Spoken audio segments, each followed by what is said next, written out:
Hello friends, welcome to my mini blog. দেখো, মাছের ডিমের বড়া তো তোমরা সবাই খেয়েছো।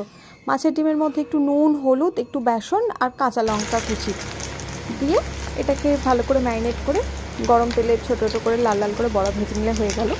এটা সবাই খেতে ভালোবাসে, কিন্তু এরপরে আমি যেটা করছি তোমরা হয়তো অনেকেই ট্রাই করোনি, একবার ট্রাই করে দেখতে পারো। এই যে বড়াটা তো ভেজে তুলে ফেললাম, এরপর তেল অবশিষ্ট যেটা থাকবে তার মধ্যে একটু শুকনো লঙ্কা আর জিরে ফোড়ন দিয়ে নিলাম।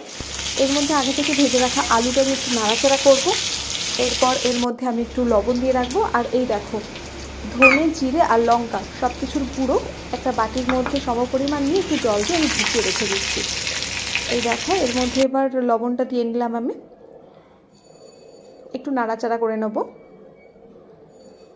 এরপর এই যে মশলাটা বানিয়ে রেখেছিলাম এটাকে দিয়ে একটু কষাবো। অর্ধেক কষানো হলে এই যে একটু ভালো করে নাড়াচাড়া করে নিচ্ছি। এবারে আমি এর মধ্যে দিয়ে দেব আগে থেকে গোল গোল করে কেটে রাখা পটল, সেটাকে ভেজে রেখেছিলাম। এটাকে দিয়ে নাড়াচাড়া করে নিলাম। মশলাটা খুব ভালোভাবে কষাতে হবে, যতক্ষণ না তেল ভাসবে ততক্ষণ পর্যন্ত এটা কষাতে হবে। এবং তারপরে এর মধ্যে আমি দিয়ে দেব জল।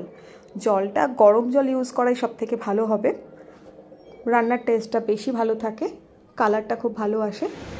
আর জলটা একটু গরম জল তো দিচ্ছি। এবার এর মধ্যে আমি হলুদ দিয়ে নেবো। আমি রান্নায় সবসময় এই পর্যায়ে হলুদ দিই, জানি না কেন, আমার শাশুড়ি আমাকে এটা শিখিয়েছে। যা হোক, এরপর আমি এটাকে ঢেকে দেব। এরপর আমি মাছের ডিমগুলো দিয়ে দেব, সমস্ত সবজিগুলো ভালোভাবে সিদ্ধ হওয়ার জন্য ছেড়ে দেব। আর ঝোলটা এখন ঘন হয়ে আসবে, তখন এটাকে নামিয়ে সার্ভ করে দিতে হবে। এই যে ঝোল ফুটতে শুরু করে দিয়েছে। এই যে দেখো, রেসিপি ভালো লাগলে লাইক, কমেন্ট, শেয়ার করো।